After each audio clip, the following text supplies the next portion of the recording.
So growing up, we had a plethora of video games to play, especially when you got into the 360 era, the 360 PS3 era.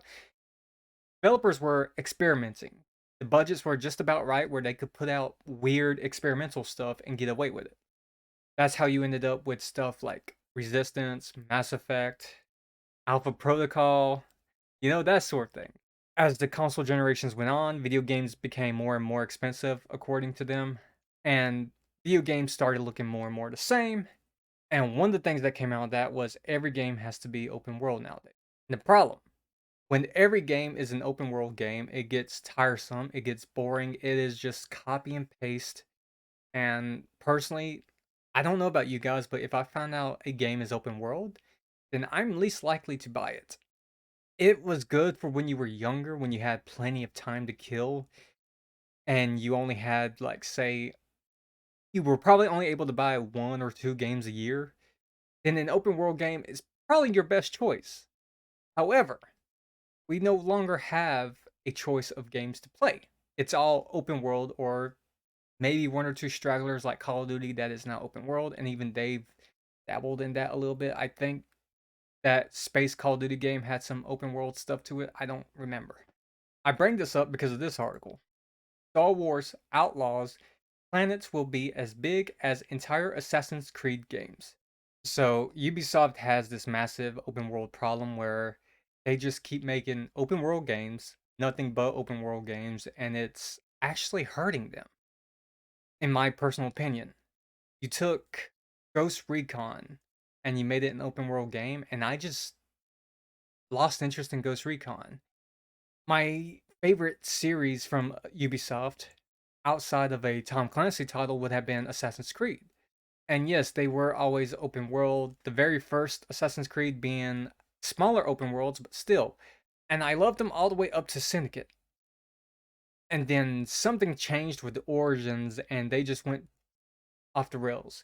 I believe Ubisoft's obsession with open world games started with Far Cry 3. That game was so successful that there was an article that came out at the time. I remember studio head of Ubisoft saying something along the lines of they were going to copy the formula of Far Cry 3 because it was so successful. And that's how Assassin's Creed lost its identity. That's how Ghost Recon lost its identity and everything of the sort. But let's get to this article real fast. This article is from Kotaku. I'll leave a link to the article below.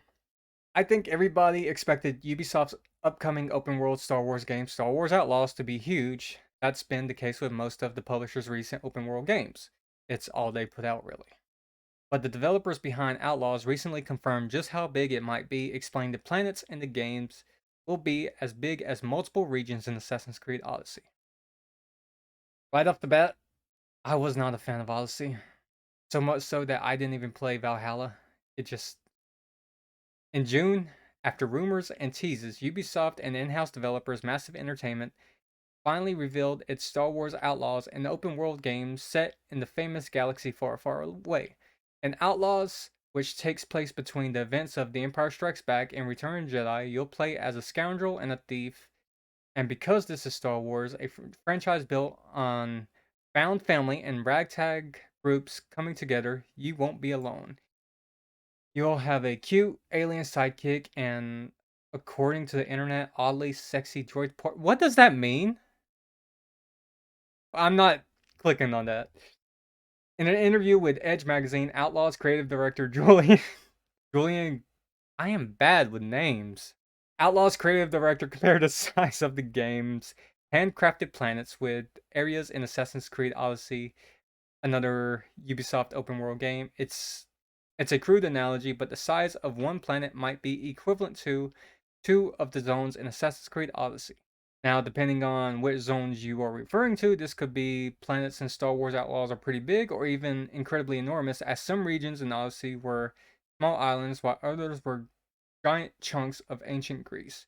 Based on what the creative director said, even a modest estimation would likely mean some planets in Star Wars Outlaws are multiple times bigger than entire Assassin's Creed games like Syndicate or Unity. This is bad. Personal opinion, this is bad. Because games are too big. And that sounds like a weird thing to say, and it may be I'm alone on this one, but I just feel like games are too big. I do not have enough time personally to play these games, especially stuff like Far Cry. I just do not play Far Cry. What I would like to see is, and I guess they're doing this with their other Assassin's Creed game. I want a smaller scale open world game if you're going to do open world at all. Something like the first two Assassin's Creed games. I just want to see level based games come back, you know? Impressively, the director also said that all the planets and outlaws are handcrafted and not built using procedural generation, which is the opposite approach of how Bethesda is tackling hundreds of worlds in Starfield. This is actually a good thing. As much as I do not like open worlds, this is one of the most common reasons for it because of the procedural generation. If that means there's a chance that there will actually be detail in the open world, that's okay. But still, the map will still be too big. Star Wars Outlaws doesn't have a specific release date, but Ubisoft says it'll be out in 2024 and will launch on PS5, Series X and S, and PC, so it'll be around 2025. Um, I don't know. I probably already said this too many times during this video, but I just feel like games are too big nowadays. Take me back to a smaller scale, level to level, even a hub world. I think Dead Island 2 supposedly did a good job with that. I haven't played it, but just games are too big now and it takes forever to play and sometimes it's just not worth it. Do you think bigger is better when it comes to open world games, or do you want smaller open worlds like the first Assassin's Creed, or even do you want them to go back to making more linear games? Let me know in the comments below and I'll see you guys next time.